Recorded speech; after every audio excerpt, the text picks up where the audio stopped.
Hello, and welcome in to Esports Weekly, everybody. It's another fantastic edition of your favorite esports show on the entire planet. I'm Ryan Bailey. I'll be your host as per usual, and we've got a jam-packed show today. We don't have time to do anything but talk about the SPL because it's a fully slated schedule with a bunch of different teams, including our first look at new Luminosity. So we'll get a chance to talk to Melissa Posada, of course, the best Taco, the correspondent for Team LG, and see how they're feeling with their new roster. And we'll get a chance to hear exclusive interviews with both Kabam and Biggie ahead of both Splice and Dignitas's games this week. But first, I want to start with what happened last week. We spent a lot of last week's episode talking about this big test for Rival. You know, they had a really disappointing MSI. We all thought they were going to be the best team in the world, and then we lose to a minor league team. Yeah. It happens to the best of us. What can I say? And Armada's a talented one.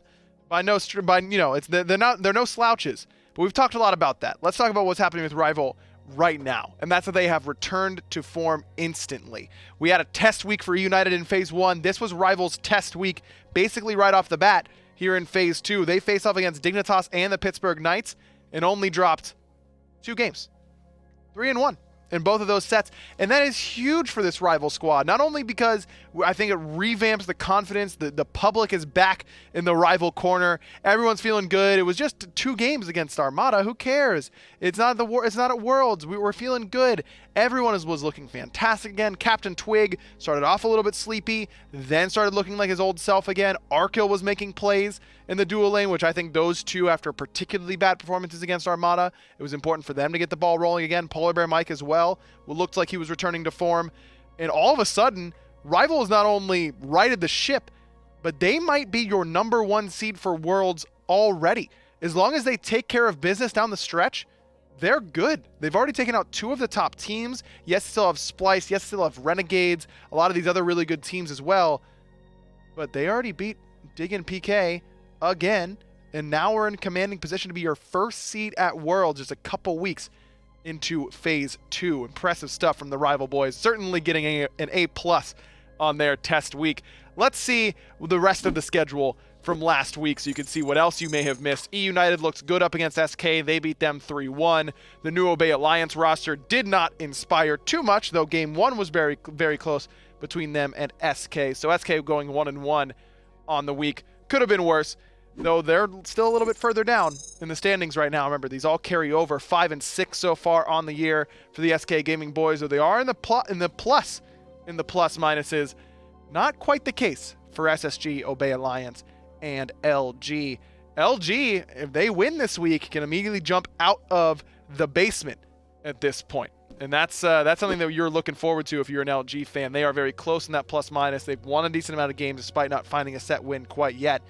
And I think that's the team that everyone has their eye on right now, on whether or not they will be able to improve and get to that middle of the pack. No one's expecting Luminosity to be the top card all of a sudden here in Phase 2 with just the addition of Snoopy coming in and helping out this squad alongside Ionic. But that dynamic duo who has a long history together, alongside Lasber getting comfortable again in jungle, you look down the roster at just the talent level of this team, LG's not looking too bad. I mean, it wasn't that long ago that Xaylia was a top solo laner on a top team. Well, you can make the debate on whether or not Xaylia himself was a top solo laner, but he was on a top team in Obey Alliance, and they had a lot of success. So, I don't know. This LG squad all of a sudden doesn't look like they're going to be floundering in the basement for too much longer. In fact, if anything, I don't know how you look at the roster and the level of talent they have, especially with Lasber getting more comfortable in jungle, and say that they're anything but potential ace seed right now, moving Space Station and Obey Alliance down a peg just a little bit. Obey did look a little bit better, and these bottom end teams, the Space Stations, the Obey Alliances, and the Luminosities, are going to be teams to watch out for as we get closer towards the end of the year and to these Worlds qualifying lands. Don't forget, everybody, that old trifecta roster, the one with Paul and Sam and Zap and all those guys, they struggled an awful lot last year, got hot at the right time, and ended up being a top 4 team at the World Championships. Not saying that's what's going to happen to SSG, so all the Barra and Jeff fans, hold on a second. They still have a lot of work to do, but the year is not over for these teams, despite being minus 20 or minus 23, whatever it is, in the plus-minus department. We are doing okay, bottom-end teams. So all keep your eyes on the prize. We're going late game here if you're one of those bottom-end squads. By the way, they should probably get there soon because those teams clearly have a lot of work to do. It's not like the top-end teams or the middle-end are getting any worse right now. We haven't even seen Renegades quite yet after their win in MSI, so I'm excited for that coming up very shortly. I believe they play this week, actually. Speaking of what may be happening this week, we're going to get top plays for you this week, but we still have to go over last week's top plays. We had a lot of objective steals, as per usual. Objective securing seems to be a little bit of a problem, but that's for the teams in the future to figure out. These teams did not do a great job of figuring them out. We'll start with Arkil sealing away the Pyromancer against Dignitas. This is not the only rival versus Dig objective steal clip we're going to have today. A lot of it is going to be via Final K, but this one was all Arkil, Heroine, and Variety unable to secure this Pyro in the face of Arkil and the rest of Team Rival. Number 4, we're going to head to the minor league and show you a little quick play there. Cope Baby moving to the mid lane after some roster changes there for the roster. Ends up making a nice play on the Giannis. I say it all the time. People who move to mid lane feel like they can all play Giannis because they see all the best do it, and they're like, yo, this got so easy. You walk through walls. Cope makes it look pretty easy right there. Taking down Meerkat, truly a challenge for any mortal. Congratulations to Cope, baby. Taking out Meerkat alone should be a top 5 play if you ask me. Number 3, Sam for Soccer. This is not the only time you're going to see him on this top 5 play list. He was making plays all last week. This Fire Giant steal over E United really started to swing the game back in SK's favor. However, E United also did end up winning this game, but up and over the top with Mystic Rush right on time. Sam for Soccer played great. In fact, why move away from the young man? In fact, let's get right to number 2, where his defensive play on Thor. I mean, we could have done a whole highlight reel on Sam's Thor in this game too, but this play in particular was just incredible. The double wall onto Emilito and Kalas into the double tap. They double kill the duo lane instantly. SK was on the defensive and managed to pull out a victory in that game. Very impressive work from the SK boys, led by Sam for Soccer in that game. Watch out, Sam getting hot. A good sign for SK Gaming. But number 1, it's fine okay. And his multiple objective steals. This first one, you walk right by the Gold Fury and you just kind of baby sneeze right on top of it. No one sees him coming. Y'all mind? Thank you very much. And then turns and gets right out of there. And then, you know, that was so nice. I think I'll have it a second time. Knocks up Ataraxi to prevent the secure and then turns around and throws out the 2 yet again. Hey, have you guys heard of this guy, Final K? Yeah, I don't know. He just like plays a game, plays solo lane for Rival, kind of is killing everybody right now. I don't know. Just keep your eye out for him. He's pretty good. Maybe. Not his first appearance at number 1 in the top 5 plays. That should tell you quite a bit about Final K's level of play, as per usual. Let's take a look at the week schedule coming up so you can see exactly what we're going to be talking about today. We're going to open on Thursday with Splice and Renegades, and we get our first look at LG, but certainly not our last, because they will open up against Dignitas on Friday, and then SK Gaming, after going 1-1 last week, look to really bolster their resume with a potential victory over the Pittsburgh Knights, who are a little bit reeling, I would say, from their loss up against Rival not too long ago. So stay tuned. We got a whole show for you here at Esports Weekly. Don't go anywhere. We'll be right back.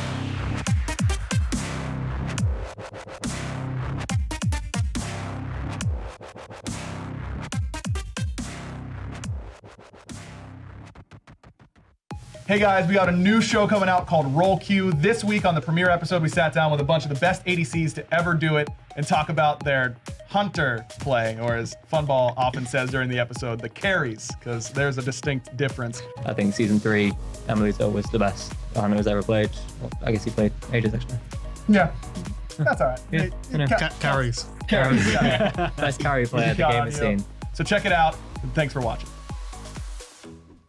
Welcome back to Esports Weekly. Renegades, last time we saw them, they were lifting the trophy at the Midseason Invitational. We're finally going to get a chance to see them here in Phase 2 to talk about their debut. We've got their correspondent, Anatoly, joining us here on the desk. Totally, I mean, Renegades got to be riding high right now still. I mean, even it's been a couple weeks, but winning MSI, the biggest land of the year so far, has got to be a big boost. And the way they did it, they went undefeated, beating out Pittsburgh Knights the first round, beating out Dignitas the next round, and then Splice, a team that they lost to in the first phase, managing to find that clean sweep. Now, do you think that kind of getting the target on your back after this, I mean, they came in as the 6th seed to MSI. A lot of people were talking about them, but not as potential favorites. Now, no one's going to take them lightly. Everyone knows this is a team that you have to really be prepared for. Do you think that might hurt them at all? I think it does, but I don't think it's going to hurt their chances if they do qualify to Worlds, because this is a team that staggered and slowed down during Phase 1, going 5-4. They went 3-0 beating Dignitas, but then ultimately slowing things down. But they definitely step it up when it matters the most. They are basically the innovators of the Smite meta for at least Season 6 Phase 1, where Season 5 it was a lot of the Splice action, and then a lot of teams looked at what Renegades was doing off of Dardis' on her mid and kind of replicated that. Yeah, I really agree with you. I think they did set a lot of the meta, not only with the picks of the on her mid and the Zhonghui and the dual lane and that kind of stuff, but the start that a lot of teams are doing now with the support starting at speed, rotating underneath the red. That was a Raffer thing they were doing at MSI.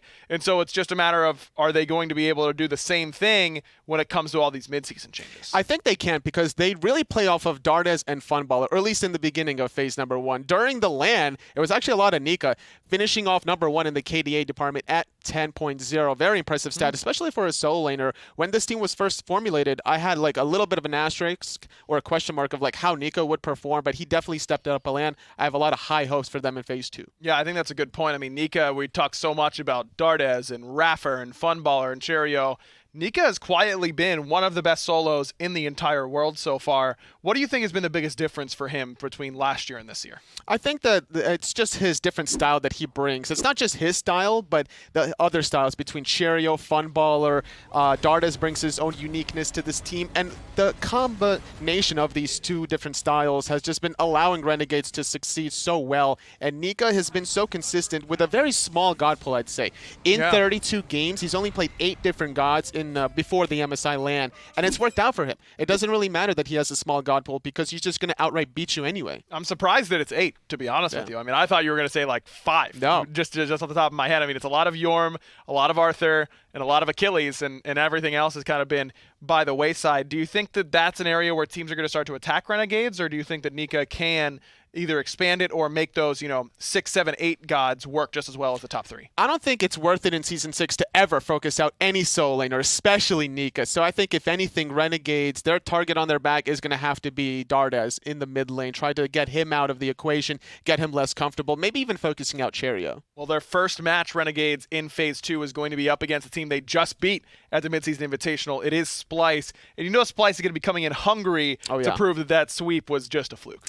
It definitely, but now, though, Splice is with a different roster. Before in the MSI was with Baskin, with Solo or Troll. Now, a little bit of a different dynamic going into this next matchup. There should definitely be back and forth, but I got to give a slight edge to Renegades off of a hot, undefeated streak from the Midseason Invitational. That is true, but at the same time, I mean, Splice gets all this tape to watch of them losing, and you can speak to this as a former player. You usually learn more from the tapes of you losing than you do winning. You really do. So I think Splice is going to improve themselves and their chemistry, but no one really has tape of what Renegades did or practiced in Phase 2. So all the strategies that they've been kind of formulating behind the scenes could be kind of an unexpected circumstances throughout these games. Now, this team of Renegades is really led by Raffer. We've heard from him time and time again when it comes to this year and the mentality for this squad.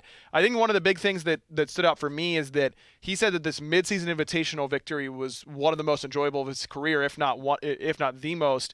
And I think that that's interesting because he's won 2 world championships, but you can tell the guy is still hungry for victory, and that's a key point for this team. This feels like the old Panthera, the old Epsilon of the Season 2, Season 3 days when it transitioned to Energy. These 5 players have so much good mechanics behind them, and the way their chemistry syncs up, like Dardas playing whatever he wants, Funballer playing whatever he wants. He was basically bringing out the mages in the dual lane before the mid-season changes, with the Poseidons, with the Souls as well. I'm expecting that to continue throughout Phase 2, and I'm expecting more wins for Renegades. Do you think that they will kind of ascend from that 6 seed slot, or do you think that they are more of a land-centric team and we shouldn't expect great things from them in regular season play? It's hard to say because this is the first time or the first year we're actually seeing this team as a whole. So if history repeats itself, I'm not really worried about their land performance, but I would be more confident if they had like the number 4 spot, number 3 spot, maybe number 6, cutting it a little bit too close because you might not even make it to HRX to begin with. Yeah, that's a good point. Real quick before we go, Toli, give me one matchup to watch between Renegades and Splice. Which lane are you looking at? I'm definitely looking at the mid lane. I think that Dardas is always going to bring in the hotness. Dardas has been arguably the best player in the world as of late and competing with Cyclone Spin, so I always like watching, even though they're not against each other, how those two end up carrying against one another. Toli, thank you very much for joining us and talking about your MSI champion, Renegades. We're going to talk to the Splice correspondent right on the other side and get a chance to hear from their coach, Kabam, about how they're feeling about this matchup.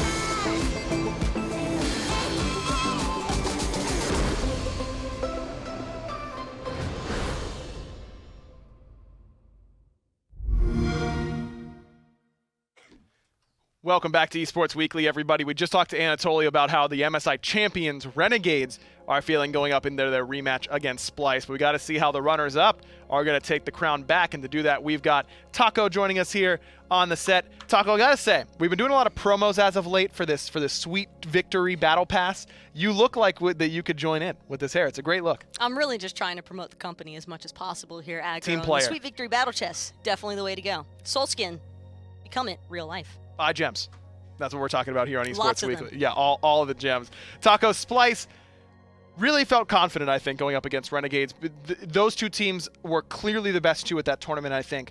But Renegades made it look pretty easy against them. Having talked to Splice, what have they learned since that set? Well, that was a pretty rough set, I think, in general for the Splice fellas, simply because of the fact that Renegades were their heavy scrim partners heading into MSI. So probably one of the worst matchups, copying that phrase verbatim from Aurora, but it was really interesting, I think, for the team to kind of get a better understanding of those adaptations that Renegades were able to make throughout the drafting period, as well as just their in-game play style. One big thing that Splice really pointed out, including their coach Kabam, when I had a chance to talk to them afterwards, was the fact that they had, or the Renegades that is, they had a few picks that were just unexpected for the team, and something that Splice now wants to, I think, harp in a little bit more so is just trying to get a better comfort area for their new solo laner, Solo or Troll. But these sets leading, or ever since MSI ended and Phase 2 began, has really just been practice mode for the team. Yeah, I mean, Solo, we've seen him debut here for Splice in Phase 2, and he looked phenomenal. He looks like he's assimilated very well already. It's really just a confidence factor, I think, when it came to SOT. When he first played with the team to fill in against that rival set, it didn't really seem as though he felt as if he was entirely comfortable in the LAN setting, and that can be a really rough experience, especially with him being one of the younger players of the league. I believe he's only 17 right now, and it's every bit relevant because even though he's been around this competitive scene for a while, this is his first real chance to debut when he's been pretty much practicing and trying to perfect his craft here. Well, he's done a pretty good job of it so far, no doubt about that. This matchup in particular, though, against the Renegades, I mean, Toli was saying that he's looking forward to the mid lane matchup and what Dardas can bring yet again. How do you think Solo's going to do up against Nika, who's had a very, very good season? I am really excited to see how that solo lane breaks down between the two. I think that Nika has done a fantastic job for the Renegades so far. He's been a very difficult player to read, and when it comes to solo laners, it can sometimes be a little bit predictable when their rotations are going to come through, typically after that that tower is siege. But for Nika, you just never really know what to expect from him, and that's why I love the fact that Splyce has solo or troll now in that solo lane role. The guy has tons of experience, and I think that while he doesn't necessarily have the most competitive experience, all of his playtime in amateur leagues and ranked and such is definitely going to help him be flexible enough to deal with Nika. He's definitely got a big god pool, and I think that's one thing that's difficult to really lock down when your solo laner has a lot of different options that they can go to, especially when your team has such a wide open draft, when Aurora is able to play such aggressive frontliners and really take on a lot of that role. I'm also excited to see how Aurora is able to adapt up against Raffer, who looked very good against Splyce. It's tough trying to beat out Renegades, though, when Raffer is such a perfect bait master with everything that he does and the way that he chooses to position himself throughout the map. Something that I really like about Splyce, though, is you can clearly tell just how much space their front line is able to create a lot of times. And seeing the trade-off between Aurora and Solo or Troll, these two are going to really be challenged up against the Renegades here. Now that they've had a little bit more practice time to kind of get Solo or Troll a bit more assimilated here, it's not going to be easy against the Renegades for sure, but it should definitely be a fun set between the two. No doubt about that. I mean, even though it was a sweep at MSI, that was a fun set, and our casters have a clean sweep for Renegades in this one, at least in their predictions. Taco, do you feel the same way? I think you got to know which way I got to swing as the Splyce correspondent, Aggro. I'm feeling Splyce a little bit on this one for the rematch. I mean, they did get a little bit of insight from MSI, but I would have expected things to have changed, as well as the Renegades' preparation for Splyce after that LAN. Real quick, because we do have to throw that to that interview with Kabam, what do you think will be the biggest difference that leads to Splyce's victory this time? Really just Solo or Troll's confidence. Yeah, he's been a big part of this team in just the 1 week we saw them up against SSG. SSG not the top end of competition right now, but Solo certainly looked good right there. And if Cyclone Spin can continue to look like one of the best players in the world, that's where I think a lot of that hay can really go for Splyce. Going to try and get some revenge up against the guys of Renegades. Well, we got a chance to talk to Kabam a little bit earlier on this week and talk to him about this set up against the Renegades. Let's hear what he had to say.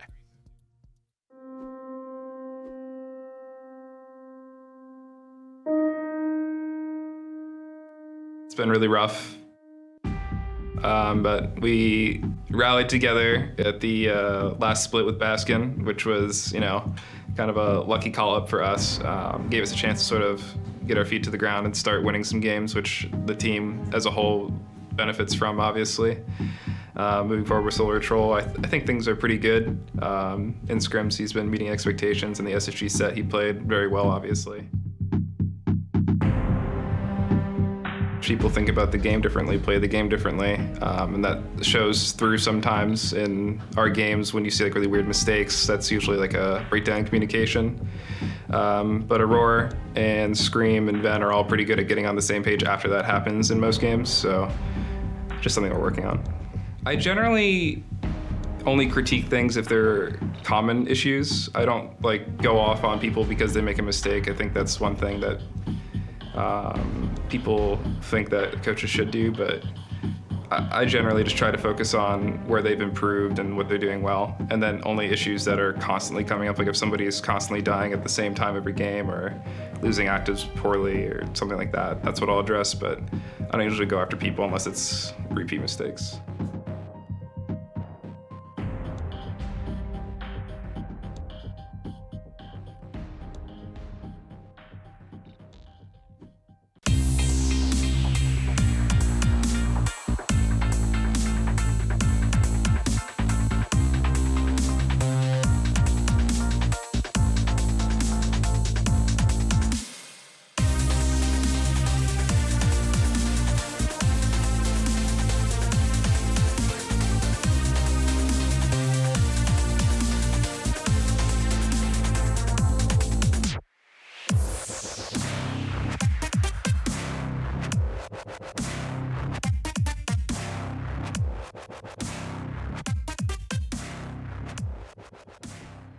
Welcome back, everybody. E United found a very convincing win over SK Gaming last week, and now it's their chance to move up the standings even further against 10th place Luminosity, but LG's looking pretty different. We'll see if E United can look just as strong as they did last week. And to go over the team, we've got Anatoly joining us once again here on Esports Weekly. Toli, last week, SK Gaming, a couple of the games were close, and then E United finally managed to pull it out. And I think that wins like that I don't know. I don't know that United really gets enough credit for them. They really don't. don't. Do you agree? They really don't get enough credit for that because the way they started the first phase was interesting, right? With Vedium at first and then eventually transitioning over to Emilito where they slowed down. I think that has been the warm-up for Emilito, getting into the vibe of the environment from E United, and they bring their own special flavor. They're very similar to Renegades in their own way, like with slight differences, and they were really able to showcase that against SK Gaming. A lot of just diversity in their picks and bans as well between both Benji and Big Man in those 4 games, playing all 4 different gods each game. Now, that being said, I think another weakness of E United that we've seen before was exposed in that set, which is their ability to siege sometimes does end up hurting them. I mean, we think of the game against Splice where they're up by 1 million, can't close that game out. Game 2, they have a lot of trouble sieging against SK's comp, despite SK making a lot of good plays. Do you think that's a reason for concern for this team moving forward? No, I just think that that's kind of like a tap on the shoulder for SK Gaming, saying like, okay, they're a very good team. You have to respect their efforts as well. All the teams in the SPL are these kinds of defensive-minded teams that know how to hold their own when it comes to those late-game sieges. So I'm not too worried for E United just dropping the 1 game in a best-of-5 set. Still very clean performance overall.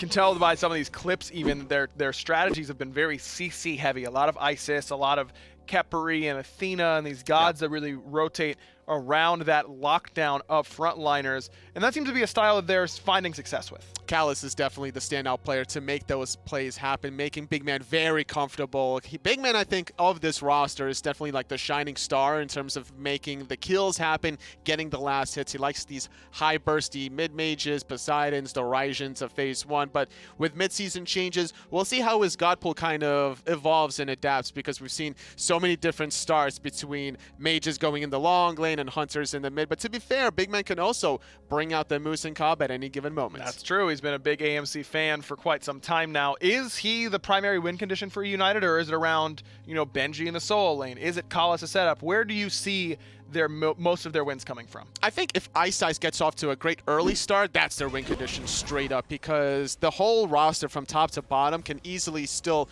draw out the game to the late game and make these comebacks same way that SK Gaming was able to do in that previous set. Man, this United roster definitely has a lot of talent on it, and I think this win condition discussion is a good way to look at how much talent they have. And Emilito being back to form almost, I mean, certainly not to best hunter of all time status quite yet, but you can tell that it's still in there. He still got it. The Season 3 Worlds MVP, yeah, he still got it for sure. Phase 1, a couple of hiccups after transitioning into a different meta, something that was completely different from what he was used to during the Season 2, Season 3 days with Energy, Epsilon, Panthera, but I think he's made those adaptations now, and going into Phase 2, I have high hopes for not only Emilito, but the rest of his team. Now, up against Luminosity in particular, this is a brand new look LG squad. United seems like a team, though, that doesn't usually play down to the competition. They're going to play their own style. I also don't know how much they play up, to be fair. They're doing their thing across the board. Do you see the same way? I think that they definitely play up a lot, because their last set in Phase 1 was against Dignitas, where they found the reverse sweep. A very impressive performance there. And the first 4 sets, they beat the teams that they were expected to beat. LG, Trifecta, Space Station Gaming, even finding the victory over SK Gaming, and then some impressive victories over Dignitas and Renegades in Phase 1. So I think that this should be a clean performance now. Luminosity definitely is looking quite a bit different, though. I mean, this team of LG is going to look stronger, I think, here in Phase 2. Do you think that United is going to look to focus out Ionic being new on this team or Snoopy being new in the mid lane? I think more about focusing out Snoopy. Even though Snoopy has played mid competitively before, it's a different time from Phase 6 to the Phase 3, Phase 4 transition that he made. And the Callus versus Ionic matchup is the one that I'm really looking for, because it's always been about who can abuse the other support a little bit more. Sure. Also, Benji versus Zalia is an area where I wouldn't be surprised to see Ice Ice spend an awful lot of time over there in the solo lane. And I think that towards the beginning of the year, a lot of people were talking about Benji and how dominant he was again. Do you think that he fell off a little bit since the beginning, or is just everyone else is stepping up and realizing that it's not just the solo laner now? I think that Benji is fine, honestly. He's been stepping it up. It's been a slow ramp up, but he's felt comfortable. He's not the Season 2 salt machine that we've been seeing from enemy days, but he's certainly no slouch either. I definitely put him up to the top 5 solo laners easily. Man, that's a hard group to get into, too, with the way that Finoke and those guys have been playing so far. Normally we do predictions a little bit later. It feels like you're feeling pretty good about United, but I want to kind of zoom out for just a moment. Where do you think United is going to be a top 5 team at the end of the year, or do you think they might slip down a little bit? I think, in fact, they're going to be a top 3 team, looking at how they're wow. going to be able to play throughout. If they can still be a clean performance against LG today, I'm feeling confident to put them in the top 3 category. Wow, high praise for United, but I can't blame you right now. They're looking good. Totally, thank you very much for joining us. In fact, we talked so much about LG and their new look. It's time to talk to Taco and her new look about LG coming up on the other side. Hey guys, we got a new show coming out called Roll Q. This week on the premiere episode, we sat down with a bunch of the best ADCs to ever do it and talk about their hunter play, or as Funball often says during the episode, the carries, because there's a distinct difference. I think Season 3, Emilito was the best hunter who's ever played. Well, I guess he played Aegis actually. Yeah, that's all right. Yeah, you know. Carries. Carries. Yeah. Best carry player the game has seen. So check it out, and thanks for watching. Welcome back, everybody. With the changes to rosters coming into Phase 2, a lot of people were, I think, surprised at how few changes there were. And if there was going to be one team that everyone was saying the most improved tag, the most improved award, it might be LG. They had a lot of improving to do as the 10th seed, but they may have found their roster. We've got Taco joining us now to go over it. Taco, how big of a deal is it that they picked up Ionic and Snoopy? I think it's a massive deal for the team to have picked up Snoopy, and I think Ionic also is a really nice pairing to bring along with Snoopy, just because of the fact that these two are very familiar with each other, have been on a lot of teams together in the past as well, so they do have some really good pre-established synergy that could be a fresh new look for Luminosity. But the thing is, I mean, this change for Snoopy, it's not just the move up from minor league to SPL, it's also ADC to mid. Now, he's played mid before, but is that a cause for concern for you? I've said it one time before already, I believe on a previous Esports Weekly, but I do hope that Luminosity at least visits the idea of potentially moving Snoopy to ADC, bringing Joshi back to that mid lane position, because having such a premier player like Snoopy, who has really kind of shocked a lot of people, even though it shouldn't really be that surprising to see Snoopy being nuts in Season 6 still, because the guy's always been pretty crazy when it comes to the hunter role, and just whatever god he tends to pick up, he's usually good at. But I do find it a little bit odd that Luminosity has such a premier player now in a role that gets significantly less farm right now with the current meta, especially in competitive play of Season 6. And I can't help but think that it might be better suited for the team to have Snoopy in that ADC role instead, where he actually has a lot more potential to carry, I think, simply because of how much farm is allotted over there right now. I completely get where you're coming from, but at the same time, I almost think you want to pair him with Ionic as much as possible. And right now, that isn't happening in the long lane. It's in the mid lane. Do you think their already, storied history together and friendship together is going to help this team? Well, that's one of the big saving graces, I think, of having Snoopy in that mid lane position, because you're right. The supports are very involved right now with that mid lane aspect. You see it being a trio typically between jungle, support, and mid. And Lasbra as a jungler for Luminosity, I think that this is also going to bode very well for him having Ionic here in the support role. I think that Ionic was kind of lackluster in Phase 1, especially towards the later weeks with his support play, but some of that can probably be attributed to the fact that the team just wasn't succeeding as a whole over there in Trifecta, and support is typically going to be the most punishable role whenever the team is behind as a whole. So I'm really excited to see what Ionic and Snoopy are able to accomplish here. The big thing for me as well, I don't think enough people were talking about Lasbra returning back to jungle. To be fair, he looked outright bad towards the back end, but he had just spent all year in mid, changed teams back to jungle.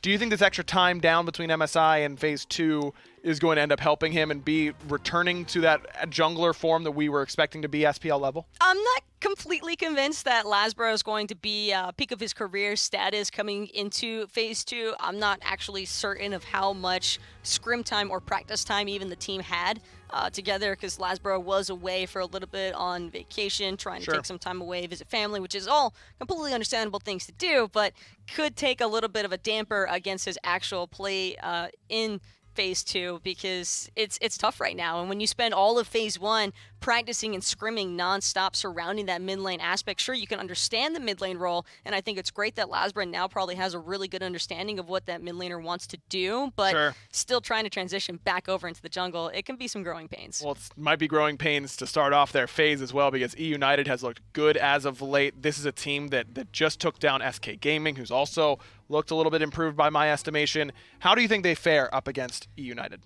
I think that it's nowhere to go but up from here for Luminosity, and that in itself is kind of a positive for this team. I would not be surprised if Luminosity still tries to take that bamboozle approach, in the sense that in Phase 1 we saw them doing a lot of really unconventional playstyles, a lot of unconventional starts and strategies throughout the progression of their sets, and I think that this is still a team that's definitely capable of bringing out something that a lot of people might not be as familiar with, and that could catch E United off guard. I mean, yeah, Snoopy played a lot of weird things in the ADC role. Maybe he'd bring some of that weirdness towards the mid lane as well, but I don't know if that's even the call. I mean, E United is one of those teams that is really capable of abusing you early and getting off to aggressive leads, but also some of their games go long. I mean, this is a well-rounded opposition. It's definitely been interesting seeing E United, because this is only the beginning, right? And E United kind of had not a fall off, I want to say, for MSI, but I don't think that E United felt great about their performance at that LAN, and it kind of served as a little bit of a booster for the team to want to come through in Phase 2 and really perform strong, because when you have such established players like Emilito in that Hunter role position and everyone else on E United with so much pre-established history, that I think it's tough to not put E United over Luminosity currently, but E United at the same time doesn't have as much information against this iteration of LG. So LG might have a rough start here. They've got a tough competition, but ultimately, where do you see this roster landing at the end of Phase 2? I think that they have potential maybe to hit that middle of the pack area. I can't fairly place LG at the top of the standings. I think that even you right can't now, make the whole jump to 1 seed, even though it's mathematically impossible. Teams 1 through 6 feel like you could put these teams 1 through 3. Sure. All of them, all 6 of them. And because of the fact that we've never had a top 6 this competitively close before in SMITEPro League play, I don't think that it's unfair to even label Luminosity as a 7 through 10 place team when the level of competition is where it's at. All right, Taco, thanks very much for joining us to talk LG. Speaking of some of those top-end teams, Dignitas is looking like one of them, though they just had their spill against Rival. We will take a listen to what Biggie had to say, as well as talk to John Finch about their mentality going into their sets this week, right on the other side.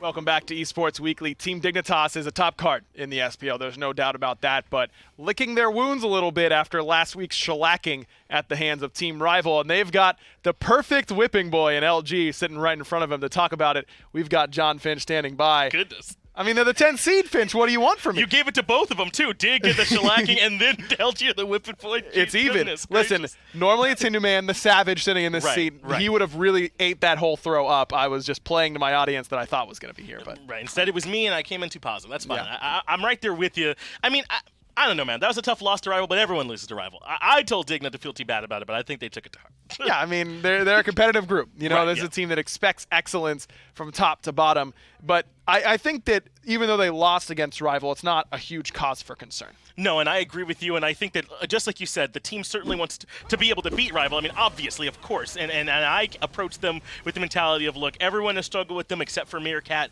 who was apparently their kryptonite here at this point. But, I mean, they're on a, month-long winning streak here at this point, so I don't think you take that loss too hard. Instead, the boys need to focus up on their matches that are going to be coming up against them, because it's not just LG they're going to be playing. They've got the Knights not too long now as well. They have 2 matches that they absolutely need to win. The LG one is a bit of an unknown. We don't know what that roster is going to be like, how they're going to play yet, so they got to be prepped for that one. And then obviously the Knights can be tough. Knights certainly a team that you have to watch out for in the future, but right now they've got the guys right in front of them of LG, and Dignitas does not seem like a team that's going to get particularly flustered by a team that might throw some wrenches at them in Luminosity, which has been a calling card for their old roster and certainly potential for that here today as well. No, you're exactly right. And I had a chance to talk to Herwind about this a little bit when he was in here earlier today. And I think the thing that he's got to be focusing on is Snoopy, and the fact that he's potentially going to be seeing him in the middle lane, and what's he going to be playing and how's that going to work around. Because even though they're listed as mid laners, we swap which roles they go into and which gods they're playing and how they play. So I think there is a degree of uncertainty to what they can expect here from this LG team. And because of that, Dignitas are focusing in on what it is that they do.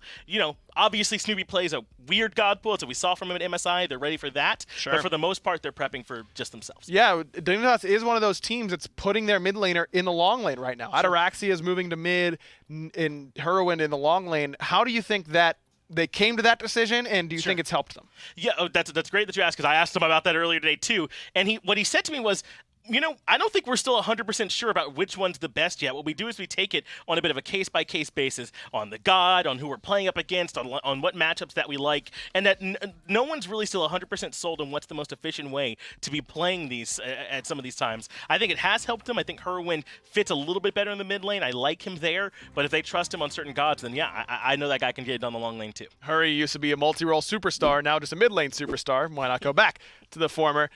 Looks like everyone feeling pretty confident in Dignitas' chances up against Luminosity. Look, top seed in the SPL versus the 10th seed, even with some changes, Dignitas have to be an overwhelming favorite. Man, it sure looks like that's what everyone else thinks. I'm actually a little bit surprised everyone else put that in, because when I put in Dignitas, it was just me that put it. So I was a bit surprised everyone else followed me to Dignitas as their pick. Yeah. So you were the first one to put in your pick, is what you're telling me. Yeah, that's where I got to with that one. I tried to do the thing where I pretend I was going to pick someone else, and I got there a different way this time. I thought that was pretty good how I did that. If you say so. Dignitas are the favorite in this next one, obviously, but I think this LG roster, the way they're set up, could be a surprise. Who are you looking at for this Dignitas roster to kind of either change their play style or improve the most if they want to be the top card in the SPL overall? I know I talked a lot about Herwind. It's going to sound like a cop-out, but that's because I think that matchup really could be the most important one. He's the one that's potentially up against what I think is LG's superstar in Snoopy, so whoever it is that's against him is going to have to absolutely show up. Well, we had a chance to talk to Biggie in studio just a little bit ago, so let's take a listen to what the coach for Team Dignitas had to say.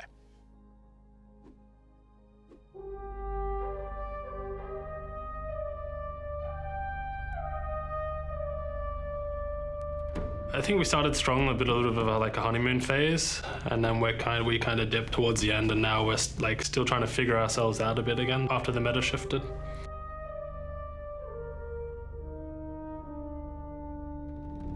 And definitely Nate being a shot caller is we have some real proper leadership now. Just he will take in a lot of opinions on, my opinions, and then in game, tricks or Harry, what they want to do, and then he will kind of just decide from there. Whereas I think a lot of other shot callers will just, be very dominant in communication and say, this is what we're doing, they're doing this now. I just think it was just a long split, and we had a lot of time in between games, and I feel like the intensity dropped a bit from us, especially in practice, and we just couldn't, pick it up in time.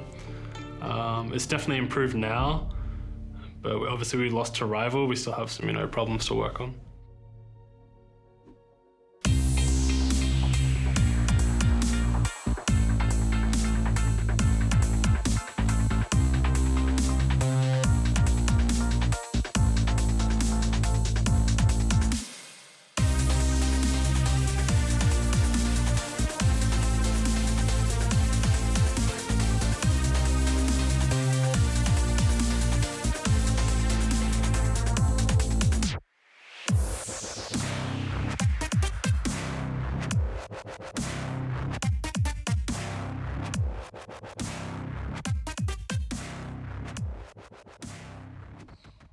Welcome back, everybody. SK Gaming has been a team that has had their share of ups and downs so far this year, and it's time to see if they can really right the ship all the way.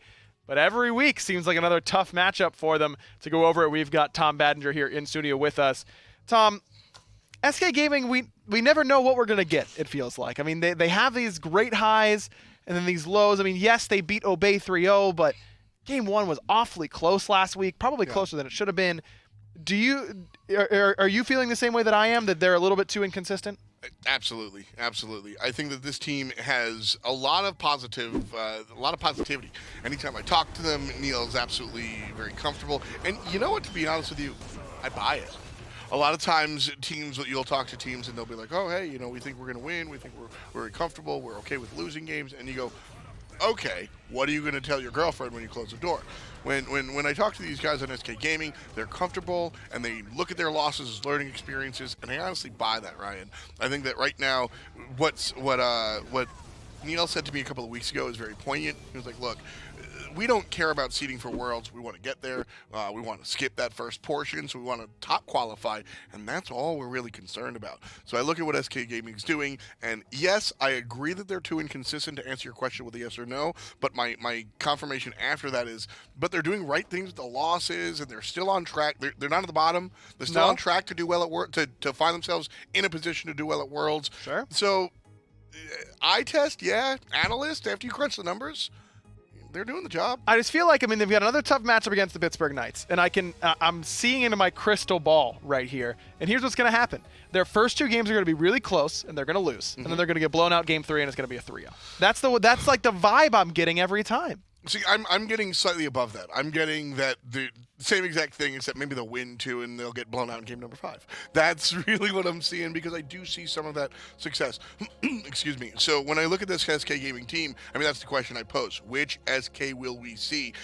SK Gaming has a tendency to play towards their opponent, which is an easy way of saying they're good when they have to be and they're bad when they don't have to be good. And here against Pittsburgh Knights, guess what? You've got to be good. I think this is one that the boys rise to the occasion. I could see them winning this game. I think they certainly are capable. We've seen SK. That is a different story. No, I think they are. And that's why it's frustrating, I think, when I say they're probably going to end up getting 3-0'd, because the first 2 are going to be close. You're going to say, okay, SK has figured it out. They're right there. And then it feels like it's right on the tip of your tongue, and you can never remember the word. That's what I'm saying. I will never come up here and say SK Gaming are not capable. I think that they're Sure. capable of being the number 1 team in the league. They're capable of getting my vote every single match. Is it probable? Is a different story. They have the talent. Will it line up in the right spot?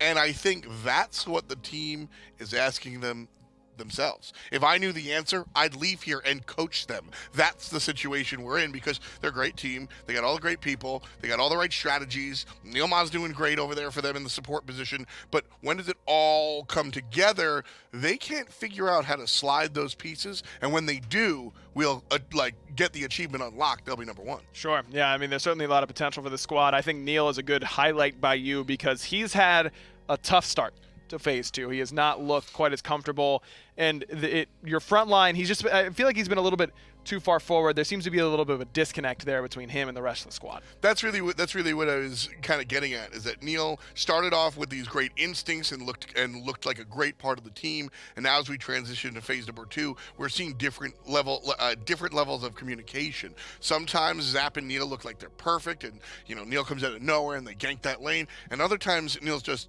I won't say in the wrong spot, because I'm not in their comms, and I think that's really important, But at the end of the day, looking at it, Neil does wind up being the odd man out. How do you bring that together? Well, when Neil's together, they win the game. Again, that is the golden question. That is the unanswerable theorem right now, is how do you get all of those stars to align on SK Gaming? Because when they align, they absolutely make it happen. And it makes me think of Game 2 against the United, where Sam looks like he's one of the best junglers in the world, and you see the glimpses there for this team. And see, that's the thing. You brought up Neil Ma as kind of the poster child for this, but it's all of them have their inconsistencies. Sam comes out, like you said, in game number 2 and looks fantastic, and then Sam will go 0-2-0. Not feeding, but absolutely not helping the cause. Neil Ma will show up on Hercules and win you the game, and then next time around he'll miss everything. You know what I mean? Zapman will look fantastic, get the solo in lane, transition in team fights perfectly, or he's 1-0 on the Morgan that's not really doing anything. So for me, it's a team synergy thing, or it's a team individual thing. The team as a whole, we get their team fights. We see their communication. We see their objective calls. The teamwork, which is usually what we sit up here yelling about, synergy, is fine. Sure. It's everybody individually getting their ducks in a row and showing up every day on game day. If all 5 players perform, the team performs. PK is going to be a tough matchup, but certainly a capable one for SK. Tom, thank you very much for joining us. Thank you. And going over this team. We're going to close the show coming up soon, but first we got to see PK's perspective on their opposition this week. Hey guys, we got a new show coming out called Roll Q. This week on the premiere episode, we sat down with a bunch of the best ADCs to ever do it and talk about their hunter play, or as Funball often says during the episode, the carries, because there's a distinct difference. I think Season 3, Emilito was the best Arno has ever played. Well, I guess he played Aegis, actually. Yeah, that's all right. Yeah, you know. Carries. Yeah. Best carry player the game has seen. So check it out, and thanks for watching. Welcome back to Esports Weekly, everybody. The Pittsburgh Knights just got a power-up by visiting Pittsburgh not too long ago, but it still wasn't enough to take down Team Rival. To talk about their path moving forward, we have John Finch, their correspondent, joining us here on the desk. Hey. Finch, I think you should go to Pittsburgh. I think I think it will help you connect with the Pittsburgh Knights roster. That's a good point, actually. Now I think about it, I'm gonna change my mind. I'm gonna say yes. And here's something else about that What's that that? I think would be cool. I love Pittsburgh, and you're from Pittsburgh, and you're cool. So yeah, this bit's good. Pittsburgh's great, and everyone should go there. Eat some permanis and go, why do people like this? That's part of the charm. You know, that's what we like about it. Look, Finch, the Knights, every time we feel like they're turning the corner, Yes. they turn the corner straight into a dead end, it feels like. Like and at then MSI, or when they played Rival at the start of the yeah, you're picking up what I'm putting down. So what is holding them back? It just feels like they can't break through that top level, and that's the lower third I went with, man. Are the Knights the worst of the best? I mean, it's tough, right? Because I mean, there's so many good teams here right now. It's hard to hold that up against them, but it does feel like when they end up meeting up against teams like Rival, when they end up meeting against the very top tier, there's this last piece that's not clicking there for this Knights team. And I don't know if it's any one thing. I think it's just that the teams at this point are so competitive that anyone could win any particular game, but there are some times where it seems like maybe the late game decision making isn't quite there where you would want it to be for this team. I mean, and there's a lot of pressure on them. They're a super team that was put together. It felt like almost overnight. You obviously want to give them a ton of time to work together and get to that level that some of these other teams are at, but the expectations are high, and I think third place, second place, just not quite where we want or expected this team to be. I mean, this is a team that has that level of potential, though. Do you think that, are you seeing anything in their play or their picks that you think is holding them back, or do you think it's just that there's a mental block there potentially against the best of the best? I think so too. I don't think there's anything that I would point to in the Knights' play where I'd go, man, this is some glaring obvious issue that this team has. They're willing to play a lot of different stuff. Zeros' God pool is actually pretty different from what a lot of other mid-majors play nowadays too. I think that's a benefit to that team. I mean, I think that they're still playing really well as a unit. It's just that you got to see them bring it together when it matters most, up against the very best. And SK Gaming is a team that they cannot afford to overlook, because Exactly. we've seen SK look like a top-end team. Do you think this is one that could sneak up on the Knights? I think there's a chance, but this is one where I would still consider the Knights a favorite here going into this match. And I'm just saying that kind of looking down the list, in that most of their matchups, I would probably say go in favor of the Knights, right? And Zeros versus Paul is a big matchup for me that I would want to keep my eye on in particular, but I think it's one where I probably give the slight edge to Zeros in that one. When I look at it that way down the list, I do think I probably favor Knights a little bit. But Sam for Soccer has looked phenomenal as of late. I think he and Adapting are going to ban have Thor a big one. against him, right? Like, Yeah. But it's also Adapting, so maybe you can just pick Thor for him. I Right. don't know. Do you think he plays Thor at all? Adapting? Oh, man. I mean, I don't know if this guy's ever, like, won any world championships or anything like that. He has. based He's on won his two. terrible- Oh, well, then yes, I think he's very good at it. I do want to point out, one that could be a problem is when these two junglers end up having their most impact, Sam tends to have his impacts way earlier on in the games, as opposed to Adapting, who can kind of wait a little bit. He'll pick hyper carries, he'll kind of lurk on the edges of the fights and then come in. That could potentially be a problem. If Sam has that impact sooner, it might not give it a chance for Adapting to come in and do Adapting things. I'm curious to see what all the casters have to say about this week and what this matchup is going to look like, because I really feel like SK is a sneaky team. And Oh. what do you know? Tom Battinger on the SK train. Finch, how do you think this matchup's going to go? I do think that this matchup is going to end up favoring the Knights, but the thing that SK does that more than any other team is play up and play down. So that means if they come into a team like the Knights, I think there's a really good chance you could see a 5-game set that does eventually end up going the way of the Knights. And this is going to be a fun one to watch for sure. John, thank you very much for joining us to talk about PK and their potential up against SK Gaming. But this is going to be a jam-packed week of SPL. In fact, if you're missing what we've seen so far in the standings, let's take a look at those real quick. We've got SK at number 7, PK at number 3 right now, but United right on their heels, at least in record. Plus minus, not so much. Big gap there between PK and United in the plus minus department. The schedule this week is going to be another fun one. We've talked about all these games so far today, but man, getting a chance to see LG in action for the first time this phase, the rematch of the MSI Finals to open us up for the SPL on Thursday is going to be a blast, and then SK Gaming up against the Pittsburgh Knights is one that I think could be a lot of fun to watch. So make sure you're starting with us early Thursday and finishing with us on Friday as well, because from start to finish, it's going to be a great week of the SPL.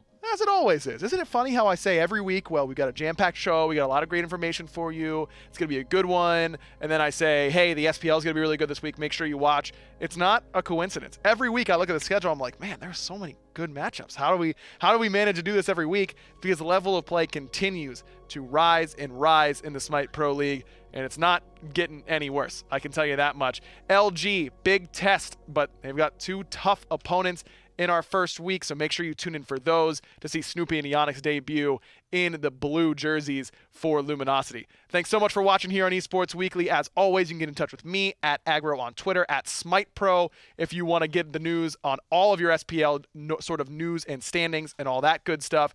And until next week, we'll see you next time.